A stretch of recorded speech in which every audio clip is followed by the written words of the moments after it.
Bonjour, pour ceux qui ne me connaissent pas, je m'appelle David Lafarge Pokémon. Peut-être que certains m'ont connu quand j'étais tout en haut. Hey, j'espère que vous allez bien. Et peut-être que d'autres m'ont découvert quand j'étais tout en bas. Nique ta putain de merde. On m'a tout volé, nous ne sommes plus en couple. J'ai été applaudi, critiqué, oublié. Puis, il y a 3 ans, je suis revenu à Paris et aujourd'hui, j'ai décidé de tout raconter. Ce que vous allez voir dans cette vidéo, c'est une partie de mon histoire. Le reste, tout le reste, vous le découvrirez dans mon livre, disponible dès maintenant. Évidemment, le lien est dans la description et je remercie tous ceux qui achèteront mon livre. Merci beaucoup.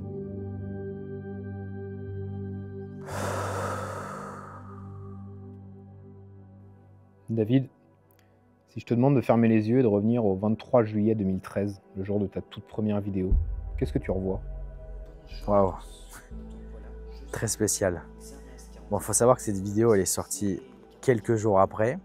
Déjà, c'est important. Je vois un enfant, je vois un ado de 16 ans qui est un peu perdu dans sa vie, quoi. Hein. Et très innocent et très gentil aussi. Et je sais pas, je vois beaucoup d'innocence en fait, si je devais remonter à cette date-là. C'était vraiment une époque assez particulière, quoi. J'étais encore au lycée, je sais pas trop ce qu'allait devenir ma vie, j'étais à la campagne. Je vois beaucoup de simplicité, beaucoup d'innocence. J'ai dépassé la barre des 150 abonnés en l'espace de Voilà, une ce semaine, serait à un peu petit près peu ça. plus. À peu près ça. Qu'est-ce que ça représentait, Pokémon, à cette époque pour toi? Pokémon, ça a toujours été une grande partie de ma vie. Et à cette époque-là, c'était mon refuge. J'étais un peu le bolos du lycée, du collège. Et pour moi, c'était une évasion. C'est-à-dire que j'avais ce petit moment où je collectionnais mes cartes Pokémon. Je m'enfermais dans ma chambre. Je les collectionnais, j'en achetais en ligne. C'était... ouvrir des cartes Pokémon et les collectionner, c'était pour moi un moyen d'oublier un petit peu la réalité, quoi. C'était mon cocon, quoi. Et c'était aussi une manière d'avoir un lien avec mon père aussi. Je savais que quand j'étais avec mon père, on allait acheter des cartes, du coup j'allais passer du temps avec lui. Les cartes Pokémon, pour moi, ça a toujours été un moment privilégié. C'est un moment, tu sais, c'est le moment en plus, c'est la cerise, tu vois, c'est la petite sucrerie, pour moi, ça représente que des bonnes choses, quoi. C'était, dans les cartes Pokémon, j'étais sûr que j'avais pas de problème. J'ai l'impression que c'est paradoxal tout ça. Tu parles d'innocence, mais je ressens aussi pas mal de douleur dans toute cette période-là. C'est paradoxal ou c'est ce que tu vivais? Oui, il y avait des douleurs qui étaient ancrées à cette époque-là, faut dire la vérité. Tu sais, quand t'es pas le garçon stylé du lycée et que, bon, à la maison, ça se passe pas forcément bien avec ta famille, et que toi, t'es pas forcément en réussite scolaire, tu sais, donc t'enchaînes un peu, tu sais, pas mal de choses négatives, tu vois. T'as des problèmes avec ta maman, à l'école, ça va pas, t'as pas d'amis, t'as pas de copine. C'est compliqué, quoi. Mais il y avait Pokémon. C'était Mais un peu la lumière là-dedans. c'était ça, il y avait Pokémon et le ping-pong aussi, faut en parler, hein, mais c'était vraiment je dirais pas que les cartes Pokémon ont sauvé ce petit garçon que j'étais à l'époque, mais bah, peut-être que si, finalement. Peut-être que si. Ça a participé en tout cas à me maintenir à flot, quoi. Les cartes Pokémon ont vraiment... En plus, plus tard, le fait d'avoir changé ma vie, mais vraiment, ça m'a permis d'encaisser. Certains, peut-être, c'est le sport. Certains, peut-être, c'est la musculation, la marche, les jeux vidéo. Moi, ça a été vraiment remplir mes classeurs de cartes, essayer de faire des bonnes affaires et collectionner, quoi.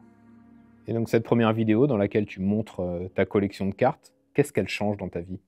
Je vous remercie à tous d'avoir vu cette vidéo. Bye. À l'époque, je ne le savais pas encore, mais Cette vidéo YouTube, elle a changé toute ma vie en réalité. C'est-à-dire qu'aujourd'hui, je ne suis pas capable de dire quelle aurait été ma vie sans cette vidéo YouTube. Et ça serait un réel cauchemar pour moi que pour moi, hein, je le dis honnêtement, ça serait un cauchemar que je n'ai jamais tourné cette vidéo. Je préfère même pas y penser. Je te jure, ça me prend au trip, quoi. Cette vidéo a changé ma vie. En bien. Et quand est-ce que tu t'en rends compte de ça, que ça change ta vie? Tout de suite? Ou est-ce qu'il a fallu un petit peu de temps? Non, pas tout de suite, hein. Sorti cette vidéo, elle a fait 3 vues en 24 heures. Donc non, mais il a fallu... Pour que je m'en rende compte, il a fallu 10 ans, je pense. 10 ans. Pour réellement, une dizaine d'années, pour réellement voir à quel point le fait d'avoir allumé cet iPad, que mon père n'ait pas regardé, ait regardé ce Tour de France, avoir le recul nécessaire, c'est une dizaine d'années. Me dire, mais en fait, tout est parti de cette vidéo YouTube, quoi. Ce qui a fait aussi mes rencontres amoureuses, amicales, mes voyages et mes 12 dernières années de vie ont découlé de cette vidéo YouTube. Et c'est ça qui est vertigineux, quoi. C'est très vertigineux de se dire ça. Tu parles des 3 vues, mais très vite, il y en a eu plus. Puis il y a eu les premiers abonnés. Puis très vite, on arrive à beaucoup d'abonnés. Comment tu as géré tout ça, cette surexposition rapide qui est arrivée? En réalité, ça n'a pas été si rapide que ça. En un an, j'ai eu 10 000 abonnés. Donc 10 000 abonnés, même en 2014, c'est quelque chose d'assez petit. C'est après, vraiment l'année d'après, où ça a fait 10 000 à 100 000 abonnés, où là, vraiment, il y a eu une différence dans mon quotidien, dans la rue, dans les centres commerciaux, les regards qui ont changé sur moi aussi. Les hommes, les femmes qui ont changé envers moi aussi. Le fait d'avoir des abonnés, ça a donné un espèce d'aura, les gens me regardaient différemment. C'est-à-dire qu'en 2 ans après la sortie de cette vidéo, j'étais littéralement plus le David Lafarge de 2013. J'étais plus un bouffon, les gens me parlaient, il se passait des choses dans ma vie, quoi. Il y avait des opportunités, mais c'était pas facile à gérer en réalité. Surtout à l'époque de 2013, quand tu es un petit campagnard, que les réseaux sociaux, c'est pas les réseaux sociaux. Tu vois, c'est les tout débuts d'Instagram, il n'y avait pas de TikTok, les youtubeurs, il y avait Cyprien, Norman, Squeezie, les classiques, joueurs du grenier, tout ça. Et quand toi, 2 ans après, que tu es un petit lycéen, qui n'a pas de succès dans la vie, qui n'a rien pour lui, tu te retrouves devant les projecteurs. Et en plus, en 2 ans, c'est les bails du ciment en réalité, parce que c'est après encore plus que ça a explosé. C'est pas facile à gérer parce que moi, en tout cas, je me suis perdu. Je ne savais plus vraiment qui j'étais. Ça a été très rapide, très intense, beaucoup d'amour, beaucoup de haine, beaucoup d'argent, beaucoup de tout en même temps, et ça a été très difficile à gérer en réalité. Ouais. Est-ce que tu étais assez bien accompagné ou est-ce que tu étais profondément seul dans toute cette ascension? Non, j'étais seul.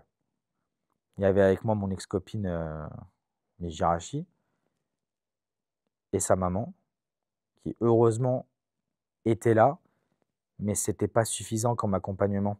Et je pense qu'on n'avait pas le recul nécessaire en 2015-2016 pour gérer ça. Je venais pas forcément d'une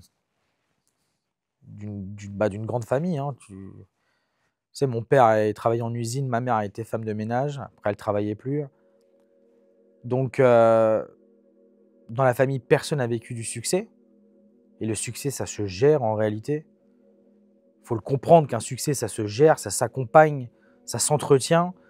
Et j'avais personne. En fait, si tu veux, je portais plusieurs casquettes pour gérer ça. Et c'était très, très compliqué. Et non, mal accompagné, il faut dire la vérité, que ce soit financièrement, même dans le personnel, il aurait fallu plus d'adultes autour de moi, plus de gens terre à terre qui me disent les choses.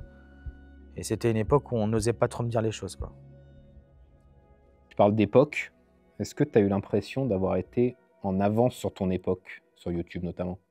Peut-être parfois un peu trop même. Oui. C'est difficile à dire parce que ça fait très arrogant, mais fut un temps, je pense avoir vraiment très bien maîtrisé internet et l'avoir même un peu trop bien maîtrisé. Avoir l'idée d'importer des concepts américains et le faire en France. Faire des vidéos en couple. Manger devant la caméra. C'était trop early. Donc ça cartonnait. Ça faisait des millions de vues. Mais les gens ne l'acceptaient pas. Les autres créateurs de contenu, pas tous, mais beaucoup de très gros streamers, de très gros youtubeurs, n'acceptaient pas qu'un petit gamin de 18 ans, parce qu'à ce moment-là j'avais 18 ans, fasse des millions de vues en mangeant McDonald's ou en mangeant des bonbons japonais ou en faisant des cadeaux avec sa copine de l'époque. C'était quelque chose qui n'était pas accepté et pourtant, dans ma tête, ça coulait de source que ce genre de contenu allait cartonner. Je l'avais vu aux États-Unis, je voyais la chose, l'IRL arriver, je me dis mais ça coule de source que ça va cartonner. Et dans ma tête, je me disais mais c'est sûr qu'à un moment, des milliers de créateurs vont faire ça. Mais malheureusement, j'ai fait partie des premiers qui ont dû ouvrir ces portes et manger les pots cassés, quoi. Si tu veux, aujourd'hui, quand je vois des milliers de TikTokers, des milliers de YouTubeurs manger devant une caméra et voir que du positif, personne ne fait de vidéo sur eux, il n'y a pas des streamers qui les insultent, pas des gros YouTubeurs qui leur mettent des bâtons dans les roues, en mode ils font ce qu'ils aiment et ça cartonne pour eux. Alors moi, je suis heureux pour eux, je suis content. Mais en fait, la vérité, c'est qu'il y a un gamin qui a souffert il y a 10 ans de ça, quoi.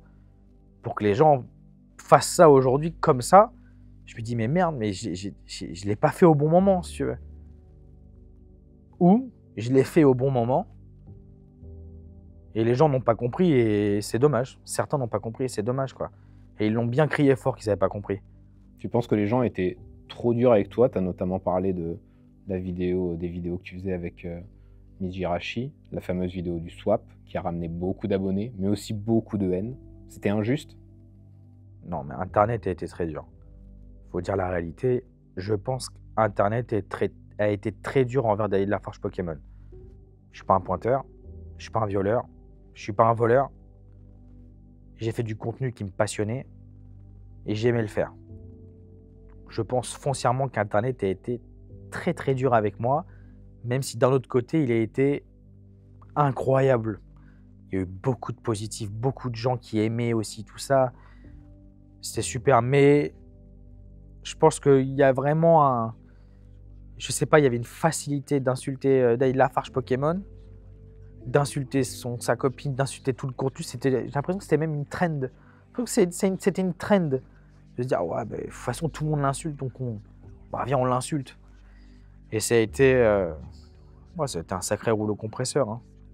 Même parfois, quand j'y repense, honnêtement, je te le dis, je me demande comment j'ai survécu à ça.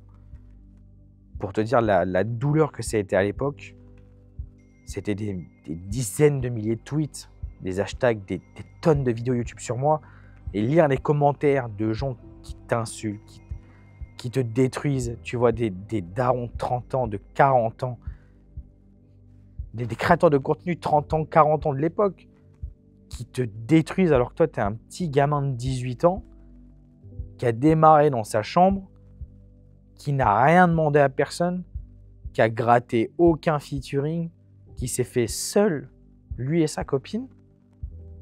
Je trouve ça très dur et injuste. Mais je reste terre à terre. Je ne suis pas non plus tout blanc. Il faut dire quand même la vérité.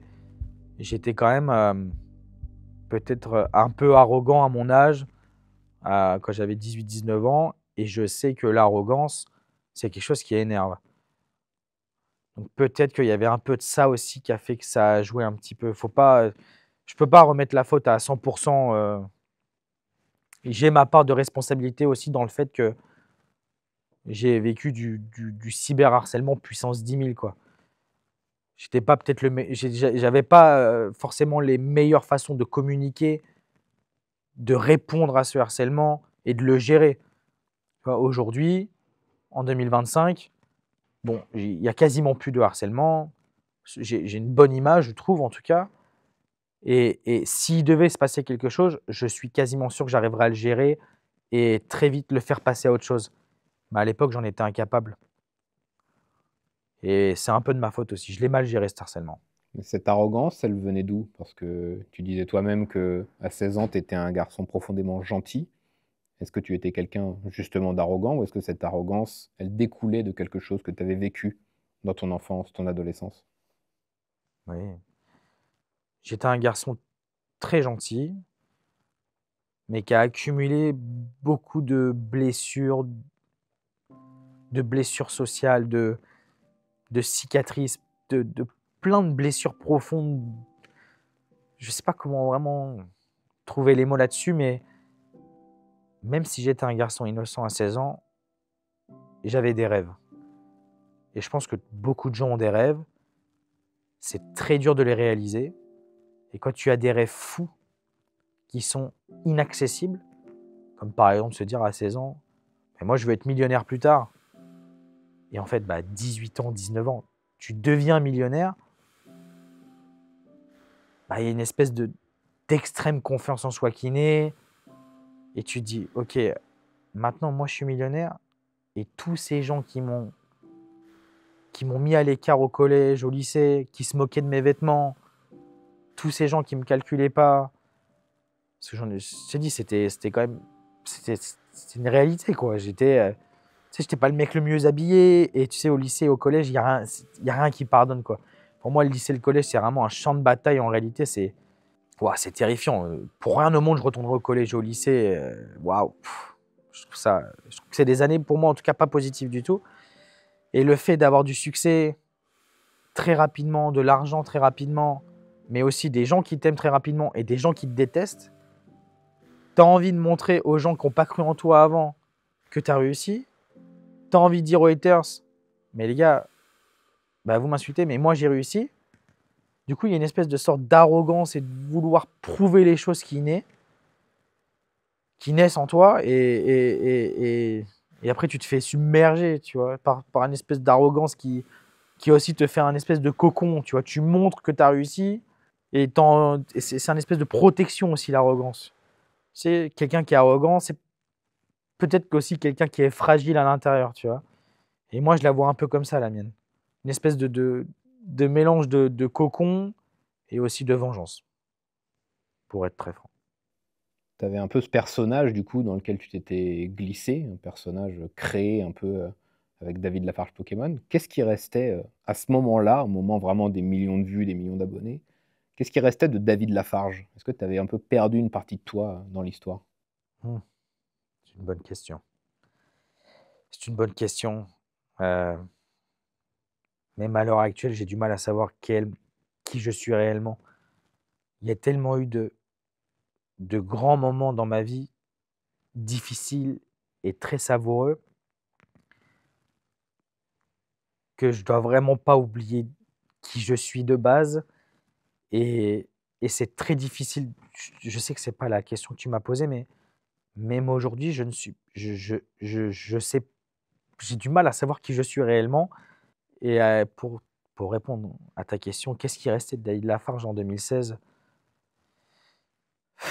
Je pense qu'il devait rester un peu de moi. Tu sais, j'ai toujours été un garçon très gentil. Et même si j'ai pu peut-être être arrogant ou quoi, ça n'empêchait pas le fait que j'étais quelqu'un de très généreux, qui aimait beaucoup les cartes Pokémon et qui a fait aussi des très belles ouvertures par passion et non pas par business. Et je pense que ce qui restait à ce moment-là de David Lafarge, dans cette époque de fou en réalité, ouais, il restait quand même un gentil garçon, celui qui aimait les cartes Pokémon et qui aimait aussi partager son succès quoi, avec ses proches. Tu parles de proches. Comment tes parents vivaient tout ça? Ils étaient loin à cette époque-là, physiquement, puisque toi tu avais déménagé à Paris. Comment ils le vivaient? Est-ce que tu en parlais avec eux? Pas beaucoup. J'ai pas eu la relation de rêve qu'on aimerait tous avoir avec ses parents. J'ai quitté mes parents à l'âge de 17 ans pour déménager à Paris. Internet est arrivé très vite. J'avais déjà pas une bonne relation avec mes parents. On ne s'entendait pas forcément pour certaines raisons. Et le fait d'avoir très très vite mon indépendance financière a encore plus accentué le fait que j'étais déconnecté d'eux, quoi. Et mes parents qui étaient très âgés, et, à ce moment-là aussi, parce que mon père a 74 ans aujourd'hui, et ma mère est morte. Mais à l'époque, ils étaient aussi très âgés, et je comprends maintenant. Moi, à l'époque, j'avais pas compris, mais c'était pas leur génération, quoi. Je comprenais pas comment ça se fait qu'un gamin pouvait gagner autant d'argent. Ils comprenaient pas Internet, tu vois. Même mon père, il faisait des trucs, c'est stupide. Il y a quelqu'un qui m'insultait en commentaire, il allait lui répondre. Mais jamais un papa de youtubeur doit répondre à un hater, ça marche pas comme ça. Mais tu vois, je l'ai compris que plus tard, que c'était pas du tout leur génération, que moi, c'était dans ma tête, c'était tout de suite intégrer Internet, le business, les vues, les trucs, etc. Mais comment veux-tu que, avec 45 ans d'écart, que quelqu'un comprenne Internet et ce qu'il en découle? Et comment veux-tu qu'il te soutienne aussi, s'il ne comprend pas l'engrenage d'Internet, les vues, l'argent qu'il y a autour, etc., quoi. Donc non, j'étais très très loin de mes parents. Et après, mes parents en plus ont déménagé en Espagne pour leur retraite. Non, il n'y avait pas de soutien physique et très peu de soutien moral aussi. Et ça t'a manqué, ça? Oui. Ouais, ça m'a manqué, ouais. Je vais te citer un exemple. Je pense à cette émission que tu avais fait avec Faustine Bollard. Ça commence aujourd'hui. Une vidéo qui t'a pas forcément fait du bien, parce que les extraits qui en ont découlé ont été plutôt négatifs pour toi, le fameux salaire à 5 chiffres. Et ce jour-là, ton père est là pourtant, sur le plateau de l'émission. Et c'est vrai que moi, en regardant l'émission, je me suis dit, un papa, il aurait dû intervenir, quoi. Il aurait dû peut-être empêcher que tu dises ces choses-là, parce que toi, à ce moment-là, finalement, tu es jeune, t'as plein de choses à dire, peut-être des choses que tu n'aurais pas dû dire. Est-ce que c'est un peu symbolique de ce qui t'a manqué à ce moment-là? Oui. T'as répondu à la question. Quand tu as 18, 19 ans, 20 ans et que tu as beaucoup de succès, tu peux te convaincre que tu es un grand homme, tu peux te convaincre que tu vas tout réussir, mais ça suffit pas. Et je pense que l'amour des parents et le soutien des parents est très important. Je pense que c'est important et ça m'a manqué, forcément, je vais pas te mentir, hein. D'être tout seul dans un énorme bain rempli de requins et de tout poissons en tout genre, c'est pas facile. C'est pas simple, hein. J'aurais préféré que ça soit autrement, forcément. J'aurais préféré que mes parents soient là, qui m'apportent leur expérience, mais si tu veux, quoi, c'est dur ce que je vais dire. Mais mon père a travaillé en usine toute sa vie. Et 42 ans d'usine. Moi, je suis fier de lui. Il a travaillé. C'est fort, tu vois. Ma mère, je sais même pas exactement ce qu'a fait ma mère de sa vie. Mais je sais qu'à un moment, elle était femme de ménage, et peut-être qu'avant, elle a fait d'autres métiers. Je sais même pas exactement ce qu'elle a fait. Mais j'ai pas envie de leur jeter la pierre, parce que comment veux-tu que des parents qui n'aient pas réussi dans la vie, qui n'aient pas la même ambition que toi, la même confiance en toi, te protègent? Comment veux-tu que ça arrive? Comment mon père, il peut me dire, bon David, t'as gagné un demi-million d'euros cette année, vas-y, place ton argent, fais ça, fais ci, va à la banque, fais attention, c'est impossible. C'est des sommes qu'ils n'ont jamais réellement eu. Le succès, tu sais, le succès, c'est quand même quelque chose d'assez rare. Je trouve qu'aujourd'hui, c'est très banalisé, mais avoir du succès, c'est quand même très rare. De vendre des albums de musique ou de faire des vues sur Internet, tout quoi, c'est quand même assez rare d'avoir du succès. Donc avoir des parents qui ont peut-être déjà rencontré ça quelque part, c'est rare. Et moi, mes parents n'ont pas vécu tout ça, quoi. Ils n'avaient pas vécu grand-chose finalement lié au business, aux affaires, à la réussite, à l'argent. Et donc je leur en veux, mais je leur en veux pas. Tu vois, il y a une espèce de jonglement entre les deux. Je veux dire, le rôle des parents, c'est d'être là pour leur petit. Même si le petit a grandi, bah, il faut savoir quand même lui dire ce qu'il faut lui dire. Mais d'un autre côté, qu'est-ce que tu voulais qu'il me dise face à un mec qui avait tout, toute la vie qui réussissait et qu'eux n'avaient même pas l'expérience de tout ça, tu vois. Ils étaient fiers quand même de toi, de cette réussite, même s'ils ne la comprenaient pas, est-ce qu'ils étaient fiers?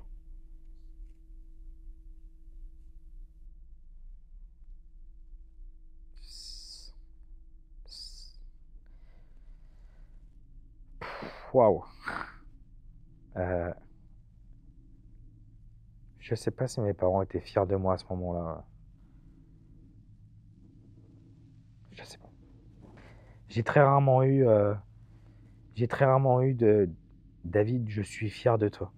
J'ai très rarement entendu cette phrase de la part de mes parents. Très rarement à l'époque. Et même à l'heure actuelle d'ailleurs. Et surtout de ma mère. Donc je sais pas. Je ne saurais pas de répondre à ça. Là, on parlait de la gestion du succès, qui, on l'a compris, était difficile pour quelqu'un qui venait de la campagne sans expérience. Mais après, il a fallu aussi gérer la descente. Ça, c'est une autre affaire. Comment tu as géré ça?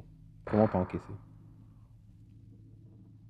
En 2018, ma vie, elle s'est écroulée, tu vois.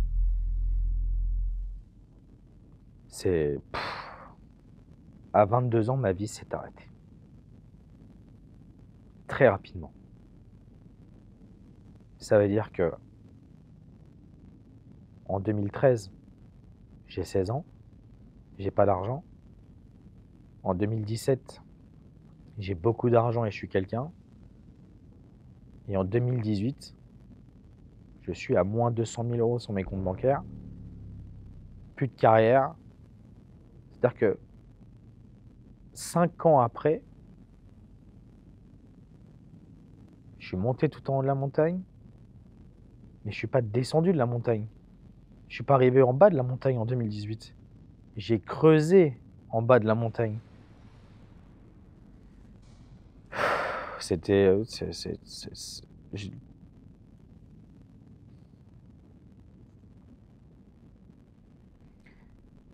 Ça se subit, si tu veux. Ça se gère pas, une descente aux enfers, ça se subit. Et c'est à toi de gérer l'atterrissage, quoi. Et moi, ça a été un crash complet. Complet. Complet de A à Z. Comment tu t'es retrouvé là? On a lu, entendu, vu beaucoup de choses sur cette descente aux enfers. Comment tu t'es retrouvé là?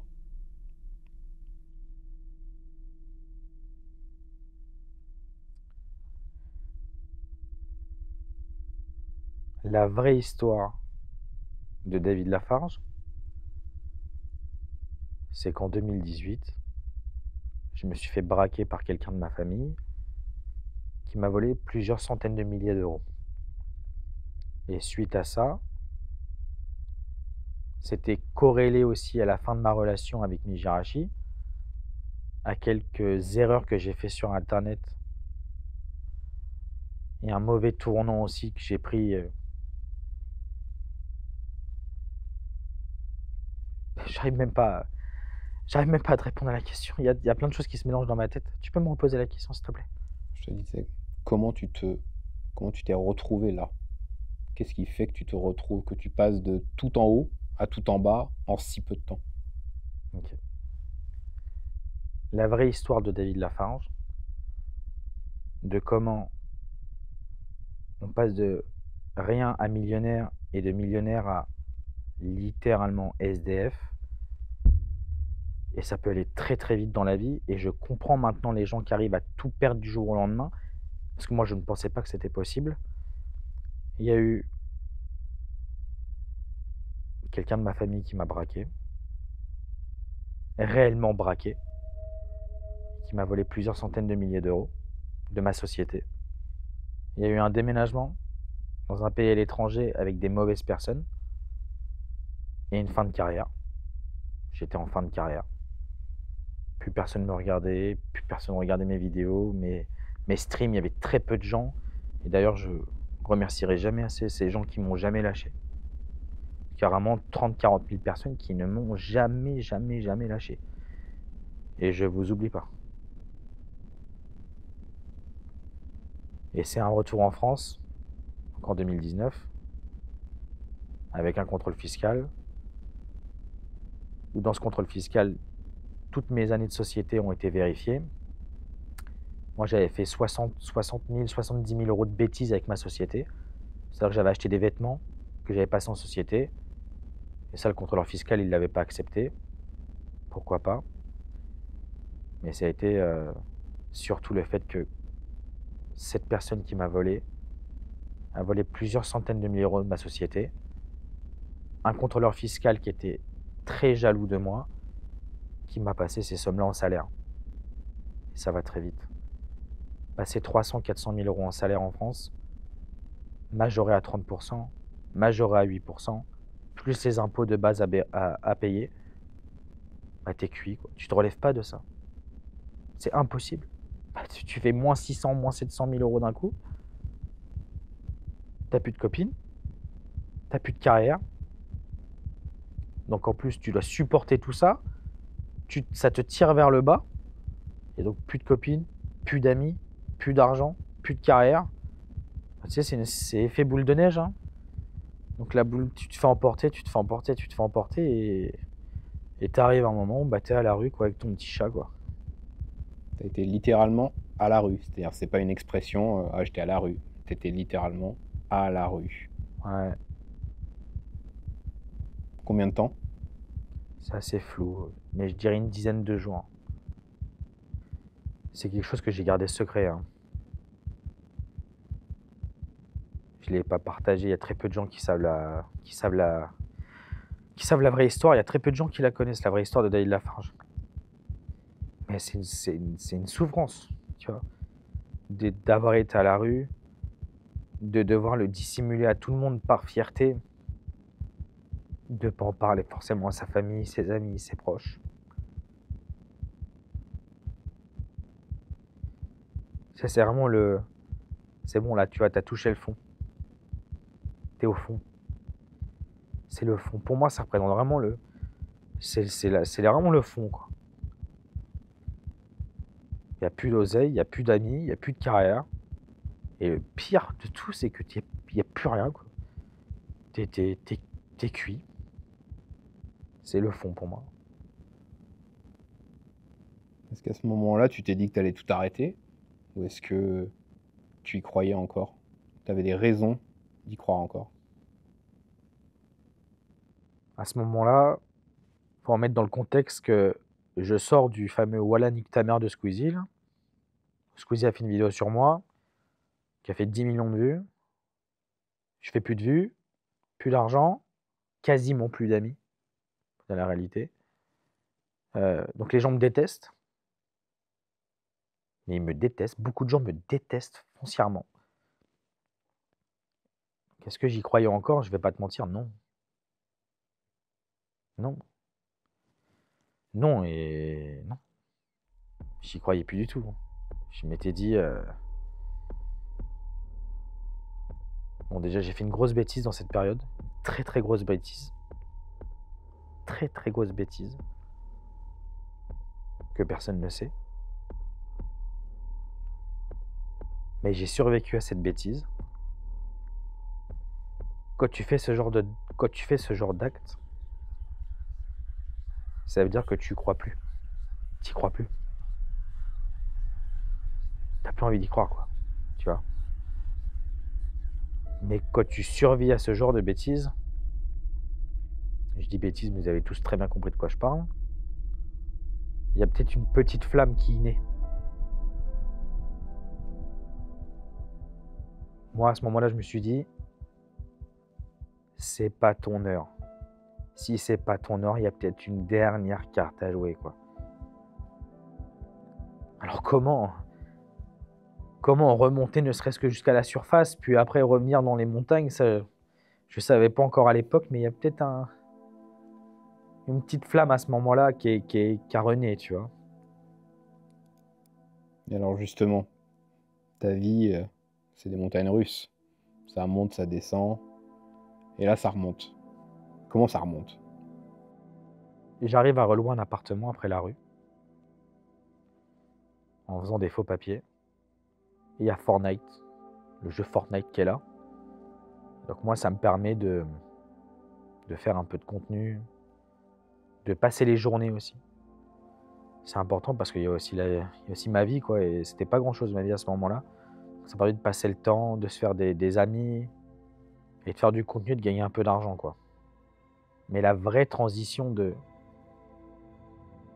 comment le man est parti de rien, a tout eu, a tout perdu, et comme moi aujourd'hui, avec tout qui fonctionne en réalité, le royaume du TCG, il y a 8-9 000 visiteurs, mon événement, que les streams ça cartonne, que les vidéos YouTube marchent sur 2 chaînes YouTube, qu'il y a des beaux shootings Instagram, etc. Il y a un élément qui a fait que j'ai pu avoir la possibilité de remonter, c'est le coronavirus. Quand je loue cet appartement en 2019-2020, ma vie elle est foutue. Donc je reprends petit à petit, je fais des ouvertures de cartes Pokémon, fameux Dracofeu Shiny, j'adore. Mais c'est pas, c'est un voile si tu veux. Je suis toujours endetté à plusieurs centaines de milliers d'euros et il n'y a pas de perspective d'avenir. Ça tient la route si tu veux. Ça tient à un fil. Le fait qu'il y ait le coronavirus qui arrête la vie de tout le monde, et moi ma vie était déjà arrêtée, on s'est tous retrouvés sur un point d'égalité. Donc les impôts pouvaient plus prendre l'argent que je gagnais. Tout le monde était bloqué. Tout le monde était connecté sur les réseaux. En fait, si tu veux, j'avais l'impression d'avoir vécu un coronavirus avant le coronavirus. Mais le fait que tout le monde soit dans la même situation que moi, tout le monde bloqué, tout le monde avait des problèmes, etc., ça a un peu tout annulé. Et donc, il y a eu ce corona et Logan Paul qui ouvre des cartes Pokémon. 2 choses où tu as une chance sur 1 milliard et une chance sur 1 milliard. Et tu multiplies une chance sur 1 milliard, une chance sur 1 milliard. Et c'était à peu près la probabilité que je m'en sorte dans ma vie. Il fallait un coronavirus, un Logan Paul qui ouvre des cartes Pokémon et que la terre entière se mette à parler des cartes Pokémon. Ça s'est produit. Je ne sais pas par quel miracle tout ça s'est aligné, mais c'était ma dernière chance. La dernière chance de faire quelque chose de ma vie et surtout de faire quelque chose avec les cartes Pokémon, ce que j'aimais. Donc mi-2020, plein Corona, je me dis écoute, ok, le monde s'est arrêté, mais le monde achète des cartes Pokémon. Et je suis quand même putain de David Lafarge Pokémon, tu vois, c'est pas possible que je loupe ça, c'est pas possible. Je pouvais pas le louper. Sauf que j'étais bloqué, j'avais pas d'argent, j'avais rien. Il y avait une porte de sortie, c'était de déménager à Malte, où j'avais déjà quelques amis là-bas, comme Teffer, que j'embrasse, qui m'ont poussé à aller là-bas et dire écoute David, mec, nous on sait que t'es un bon, tout le monde parle des cartes Pokémon, viens à Malte, il n'y aura plus de problème avec les impôts, ouvre un nouveau compte bancaire, essaie de relancer ta carrière, quoi. Et j'ai foncé. Et j'ai pris un seul billet d'avion, aller, mon chat, une valise, le reste j'ai tout laissé dans un box, et je suis parti. Et à ce moment-là, sur une île, loin de la France, tu vas te rendre compte d'un truc, c'est que les gens, ils t'ont pas oublié. Est-ce que ça change les perspectives d'avenir? Oui. Il y a une partie d'Internet qui m'a pas oublié. Ça m'a fait du bien. Puis qu'il y a des amis qui m'aient pas oublié aussi, ça m'a fait beaucoup de bien. Sûrement à cette époque-là, je devais être en dépression. Je le savais pas, mais je devais l'être. Tu sais, tu prends 30 ou 40 kilos, tu passes tes journées à dormir parfois. Il y a parfois mon neveu qui venait me voir quand j'étais dans cette période très compliquée de ma vie. Et quand il venait, j'étais capable de dormir 2 jours. Mais je pense que, tu vois, quand tu prends du recul, c'est pas normal tout ça. Je pense que j'étais foncièrement malade de tout ce qui s'était passé. Et j'avais pas été voir de psy, je sais pas pourquoi, est-ce que je suis borné sûrement. Mais je devais être foncièrement malade. Et je pense que le fait d'avoir déménagé à Malte, j'ai d'une d'avoir changé d'air et d'avoir des amis, je sais pas, de me dire que la vie elle était normale là-bas, tu vois. Il n'y avait pas de problème en fait. J'avais laissé les problèmes derrière moi. Ah ouais, ça m'a fait du bien, ouais. Il y a une autre personne qui t'avait pas oublié, qui s'appelle Michou. Ouais.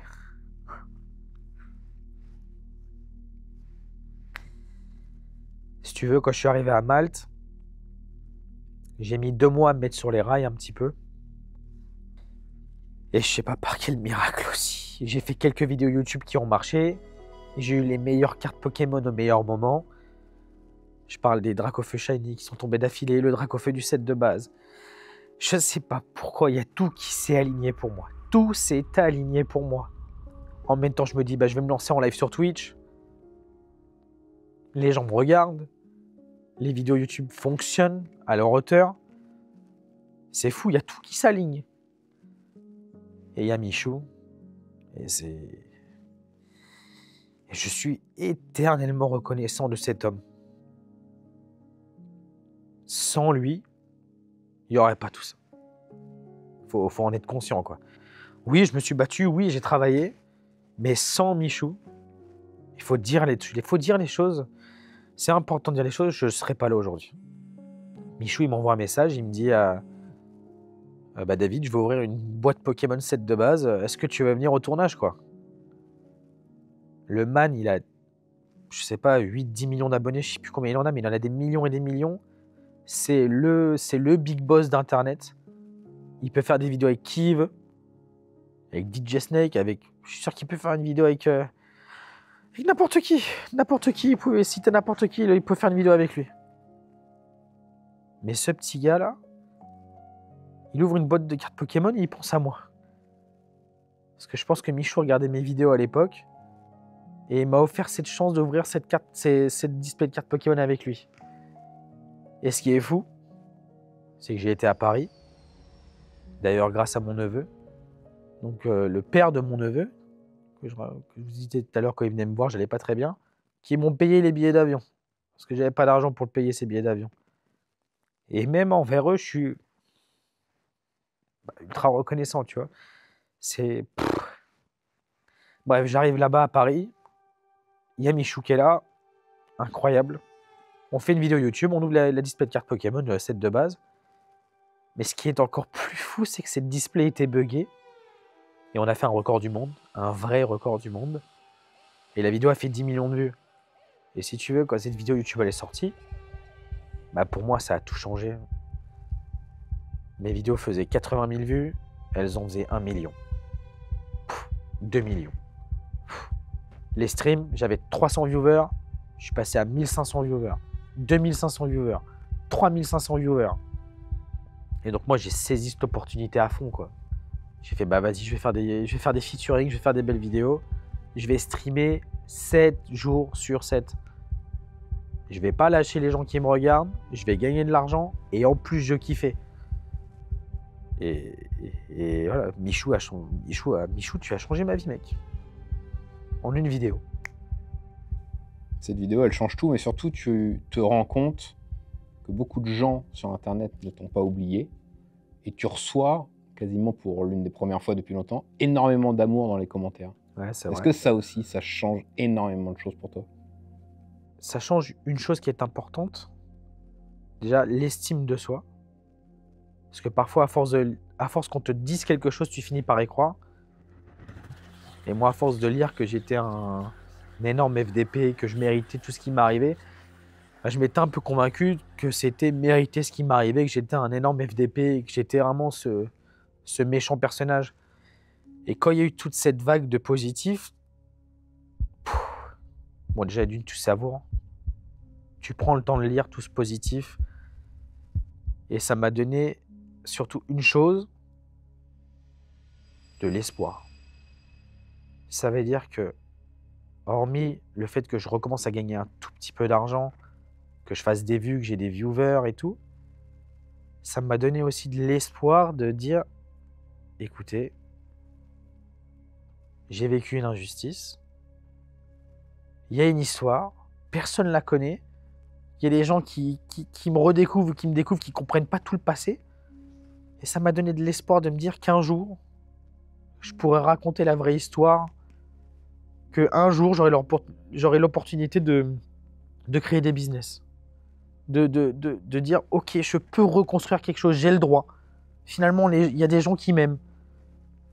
Donc ça m'a donné cet espoir, une grande flamme de me dire, ok, il y a encore des gens qui m'aiment finalement, les gens ne m'ont pas oublié, je peux faire encore quelque chose de ma vie, quoi.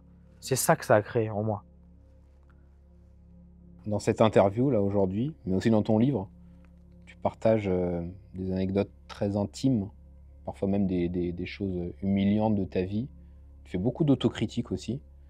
Pourquoi avoir accepté de te montrer aussi vulnérable maintenant, en 2025, alors que c'est justement quelque chose qu'on t'a souvent reproché, de ne pas être vulnérable, justement, de ne pas te montrer vulnérable? Aujourd'hui, je suis un homme différent.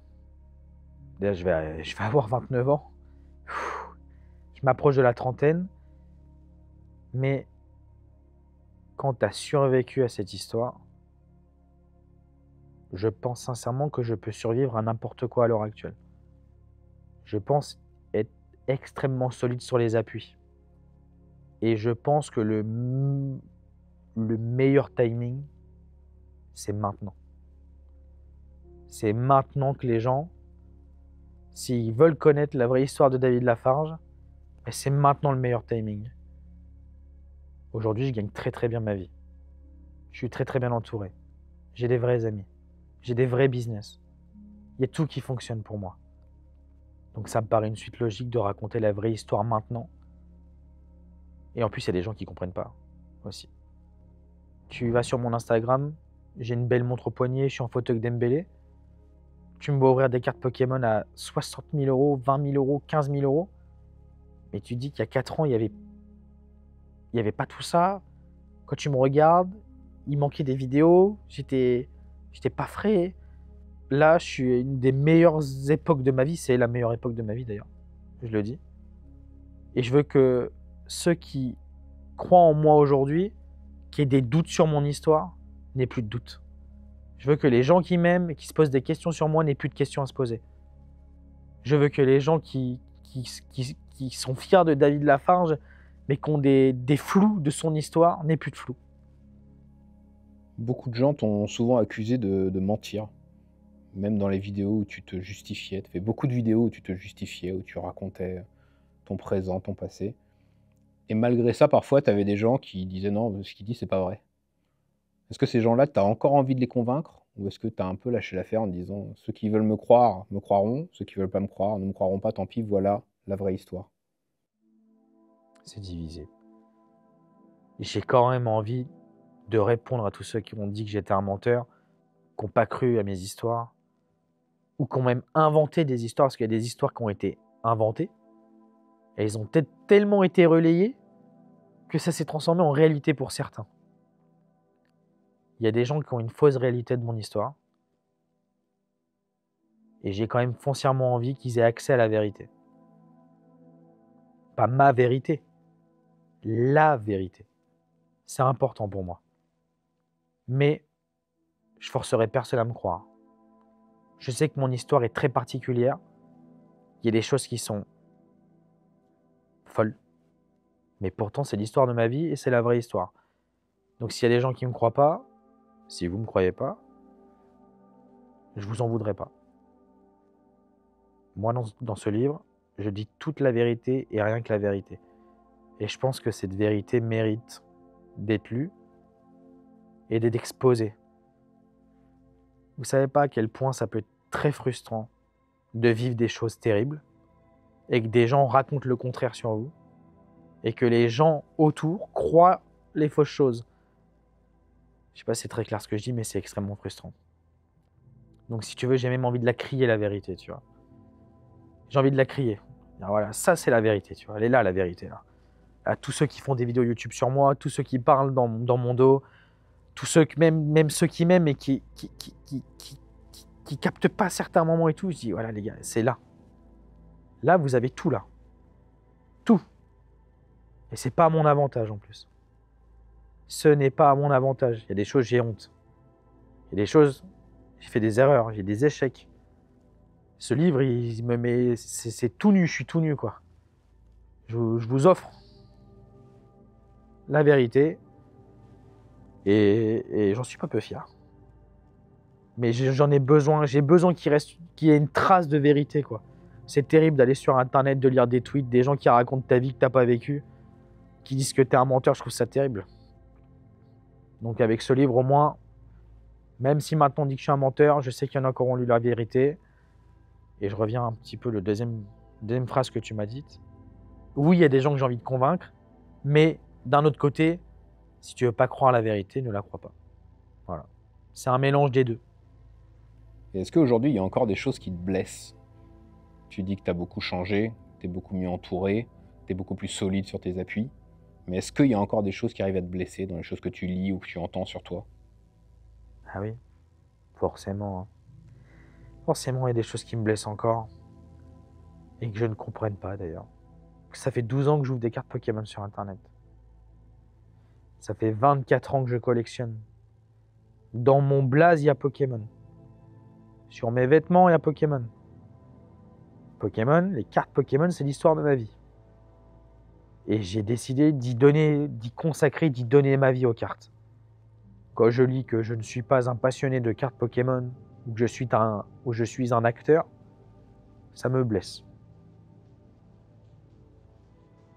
Ça me fait mal. C'est quelque chose qui me fait mal. Alors moi, je fais bonne figure. Hein. Je dis que ça me touche pas, mais ça me blesse. Et après, forcément, il peut y avoir des petites choses qui me blessent, forcément.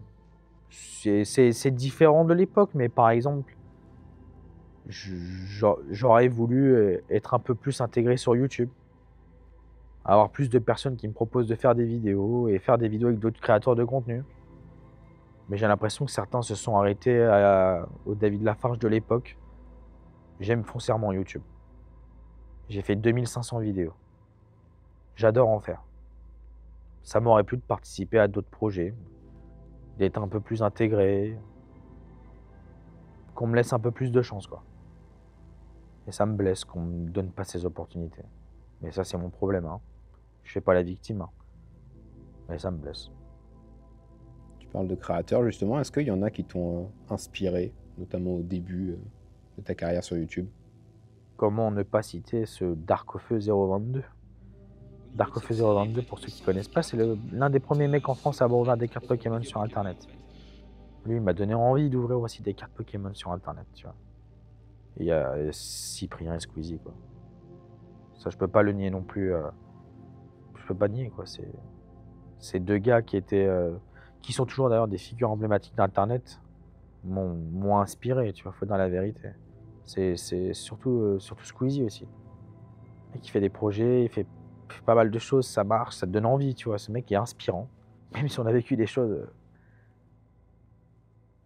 qui sont paradoxales avec Squeezie, c'est quelqu'un qui m'a beaucoup inspiré. Qu'est-ce que tu penses du YouTube d'aujourd'hui, comparé à celui que tu as connu il y a 10 ans? Waouh.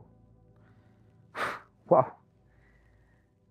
Waouh, c'est tellement différent. C'est plus pareil. Hein. C'est plus le même YouTube, c'est plus les... Mais j'en pense pas du mal de YouTube d'aujourd'hui. Hein. Moi, je trouve que le YouTube d'aujourd'hui, il est beau. Il est beau, le YouTube d'aujourd'hui. Les YouTubeurs font des grosses productions.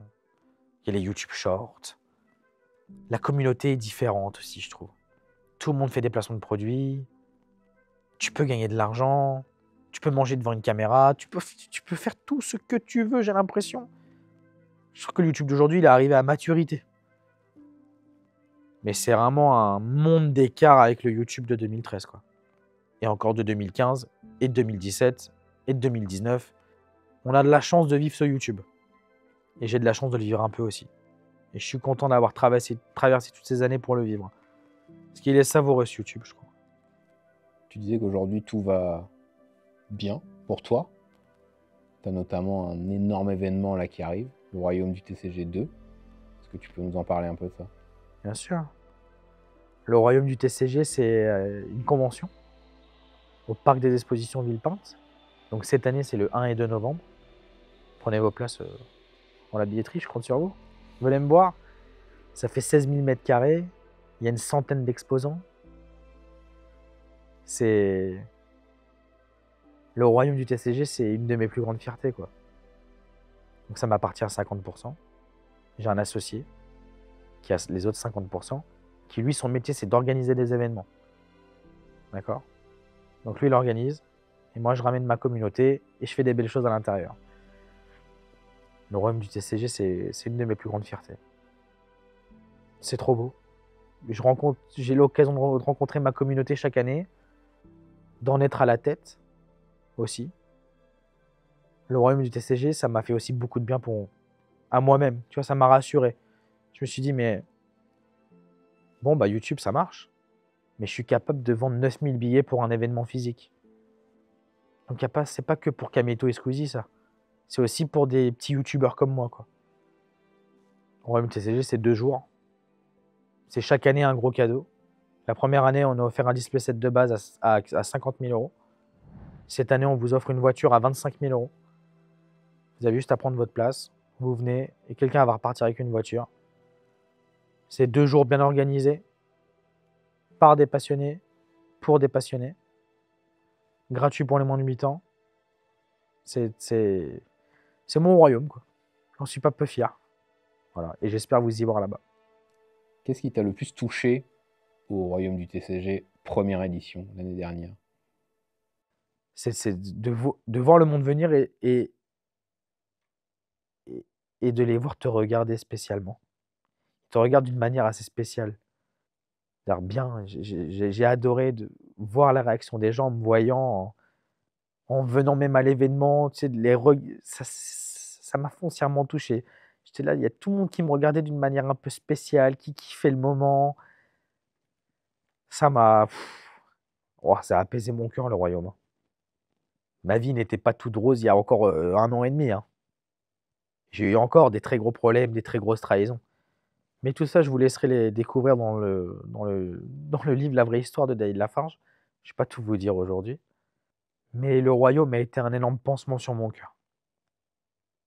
Si tu devais choisir 2 millions d'abonnés ou 10 000 personnes physiques, même si les deux sont un peu liés, mais à choisir, qu'est-ce qui est plus fort?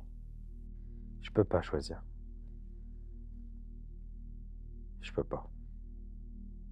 À avoir des abonnés, j'ai bientôt quasiment plus vécu l'ère où j'ai des abonnés que quand j'en ai pas. J'arrive bientôt à ce tournant dans ma vie. Bientôt, dans quelques années, j'aurai vécu plus de temps avec des abonnés que sans abonnés. Ce qui est une folie d'ailleurs de se dire ça. Je ne peux pas enlever ça de ma vie, ce n'est pas possible. Mais quand tu viens à un royaume, qu'il y a 10 000 personnes qui viennent, quasiment 10 000 personnes qui viennent, que beaucoup de gens t'apportent de l'amour, du soutien, de les voir aimer ta passion aussi, qui est les cartes Pokémon, de partager ça, c'est quelque chose qui n'a pas de prix. Surtout quand ça t'appartient.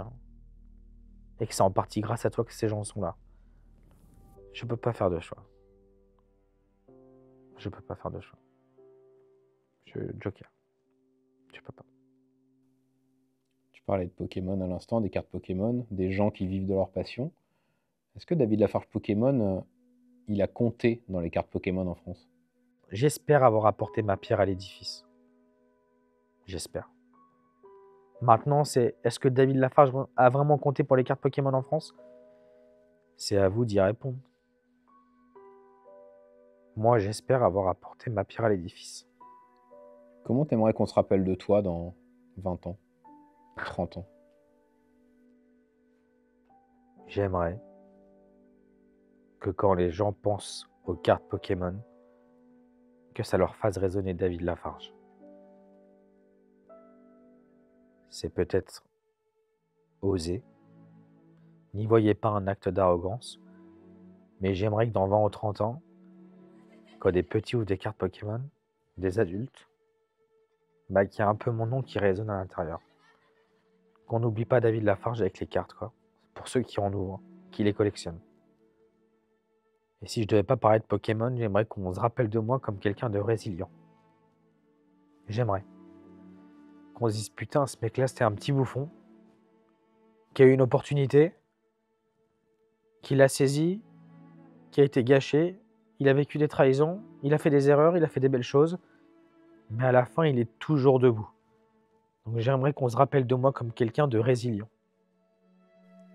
Certains pensent que pour arriver là où t'en es, c'est facile, quoi. Faut allumer une caméra, on ouvre des cartes Pokémon et puis c'est bon, quoi. C'est bien plus que ça. Qu'est-ce que t'as sacrifié pour être là où t'es aujourd'hui? Si c'était facile, tout le monde allumerait une caméra, tout le monde ferait des vidéos, tout le monde aurait des millions d'abonnés. C'est pas le cas. Qu'est-ce que j'ai sacrifié pour en arriver là? J'ai tout sacrifié. J'ai tout sacrifié. Sans abuser, j'ai tout sacrifié. J'ai perdu des amis, le temps, mes soirées, mes vacances, ma liberté. J'ai tout sacrifié pour en arriver là.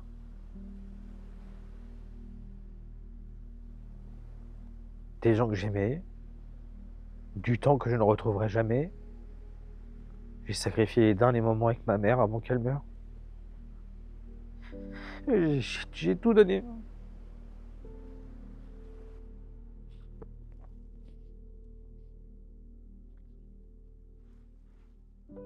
Je peux pas te répondre autre chose. J'ai tout donné pour être debout et être encore dans ce putain de game. J'ai tout donné pour en arriver là. J'ai tout sacrifié. Y a pas d'autre réponse que ça. Je pourrais pas faire plus. J'ai tout. Y a tout qui est parti. Mais c'est le prix à payer pour être là. Et je l'ai payé ce prix. C'est pour ça que je suis fier de sortir ce livre. Pour ça que je suis fier du royaume. Pour ça que je suis content que YouTube ça marche un peu à mon échelle. Mais c'est pas facile. Et croyez-moi, c'est plus facile à dire qu'à faire. Beaucoup plus facile à dire qu'à faire. Est-ce que parfois le rêve, ce serait juste de tout arrêter et de se faire une petite maison tranquillou à la campagne, avec un barbecue? C'est le rêve ou est-ce que ça te fait un peu peur aussi? Mon rêve, c'est d'avoir une maison, une petite piscine, une femme qui m'aime, des enfants, d'avoir une vie un peu banale au final. Mais comment réaliser ce rêve s'il faut lâcher tout le reste pour lequel t'as tout donné pour l'avoir? Tu comprends un peu ce paradoxe? Je me suis tellement battu pour avoir ce que j'ai aujourd'hui et le statut que j'ai que mon rêve n'est même pas compatible avec ce que je fais à l'heure actuelle. En tout cas, un de mes rêves, qui est d'avoir une maison, une femme et du temps avec elle et du temps avec mes enfants. C'est pas possible. Donc c'est très paradoxal, quoi. T'as peur de perdre ta place? Oui. Oui. Oui. Peur qu'on t'oublie? Oui. J'ai peur qu'on m'oublie. Bien sûr. J'assume. J'ai peur de perdre ma place de numéro 1 dans Pokémon, ouais. J'assume aussi. Pourquoi? Parce que je sais que je le vivrai mal. Je le vivrai mal, je sais. Qu'on m'oublie, je finirai par l'accepter. Y a pas de souci, on oublie tout le monde de toute façon. On finit par toujours oublier quelqu'un, toujours. Sauf certaines exceptions, tu vois, mais que je sois plus numéro 1 dans Pokémon, ça, je pense que je l'accepterai jamais. Et la seule manière que je l'accepte, c'est que c'est moi qui donne ma couronne. Ma place de numéro 1. C'est dire, voilà, c'est bon, moi j'ai fait, je laisse la place. Mais je supporterai pas qu'on me la prenne, ça c'est sûr. Si c'est pas volontaire en tout cas. Et croyez-moi, je mets beaucoup mon ego de côté pour vous dire tout ça. Mais comme dans le livre, j'ai envie que tout ce que je dis ici est vrai et sincère. Donc voilà. Là, demain, il y a un savant fou qui te dit, écoute David, j'ai une possibilité là, tu vas pouvoir rentrer dans ta chambre là, le 23 juillet 2013, et tu vas pouvoir aller t'adresser au petit David là qui est en train d'allumer son iPad là. Tu vas pouvoir lui parler pendant 5 minutes. Qu'est-ce que tu lui dis à ce petit David? Ah, waouh! Waouh! Je dirais qu'il y a une grande histoire qui est sur le point de démarrer, qu'il ne faut pas lâcher. Quoi qu'il arrive, je dirais que tous les êtres humains ne sont pas comme lui et qu'il faut se méfier. Pas plus, je pense. Aussi simple que ça.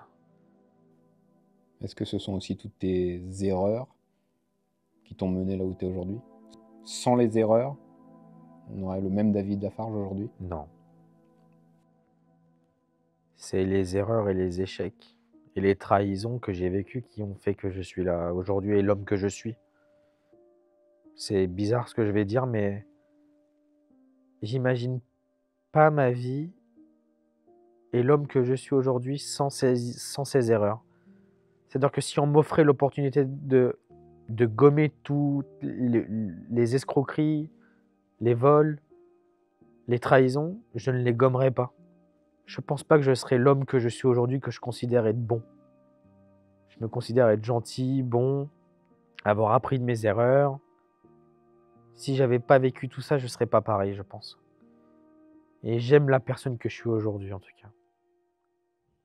Si tu devais ouvrir un dernier booster dans ta vie, ce serait lequel?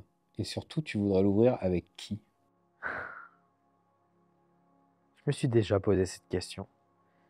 Si un jour je devais mourir, je sais pas, j'étais à l'hôpital allongé et on me dirait, mon mec, il te reste que 24 heures. Là. Je pense que j'ouvrirais un booster X-Deoxys, hein, ça surprend personne. J'en ouvrirais un seul. Et avec qui je l'ouvrirais? Il peut y avoir plusieurs personnes. Ah oui. Je pense que si je devais mourir et qu'il me restait un booster, je l'ouvrirais en vidéo YouTube à l'hôpital. Je ferais une dernière vidéo YouTube. Comme ça, je l'aurais ouvert avec tout le monde. Et s'il devait y avoir des personnes physiques avec moi, il y aurait ma meilleure amie de Chelsea. Il y aurait mon neveu Nicolas. Il y aurait mon père. Il y aurait mon ami Julien Texera. Il y aurait Eric. Il y aurait Yanis. Il y aurait La Débrouille. Il y aurait Samy. Il y aurait tous les gens qui comptent réellement pour moi, quoi. Que des gens que j'aime plus que tout au monde, quoi. C'est ces gens qui font David Lafarge aujourd'hui aussi? Ouais. Ouais. Ouais, bien sûr. Les personnes qui sont en remerciement dans mon livre sont des personnes qui comptent énormément pour moi. Si David Lafarge c'était le haut d'un château, mais toutes ces personnes-là seraient un pilier pour le soutenir, à leur échelle. Ouais, indispensable à ma vie, ouais. J'aurais une dernière question pour toi. S'il fallait retenir une chose de tout ça, et aussi un message à passer, qu'est-ce que ce serait? Quand je dis tout ça, je parle bien sûr de toute ta carrière, mais aussi de toute ta vie. Si je devais répondre le plus sincèrement possible, je dirais que vous avez le droit d'échouer. Vous avez le droit de vous tromper. Vous avez le droit de faire des erreurs. C'est pas interdit d'en faire. Tout le monde peut changer. Tout le monde a ses chances de réussir, d'avoir ce qu'il veut. Donc je dirais que finalement tout est possible et de toujours y croire. Toujours malgré la situation. Même quand tout semble perdu, au final, quoi qu'il advienne, il y a toujours de la lumière au bout du tunnel. Mais j'ai menti, j'avais encore une question. Ah ouais? Mais il n'y a que les gens qui auront lu le livre qui pourront comprendre. Allez. David, on va se manger des boulettes après? Surtout pas. Ouais. Mon frérot, très important pour cette fin de vidéo, il y a quand même quelqu'un que je voudrais surtout pas oublier. Quelqu'un qui a été là pour moi ces 10 dernières années et que c'est tellement évident que je ne l'ai pas cité juste avant. C'est Timothée. Timothée, on n'a pas les mêmes parents, toi et moi, mais t'es comme un frère. Et sans toi aussi, toute l'histoire serait différente. Donc merci d'être là dans ma vie. Et j'embrasse aussi Sonélia qui m'accompagne depuis ces dernières années. Très important que je vous oublie pas tous les deux. Et je vous oublierai d'ailleurs jamais. Et je veux qu'Internet sache. Voilà. Allez, des bisous.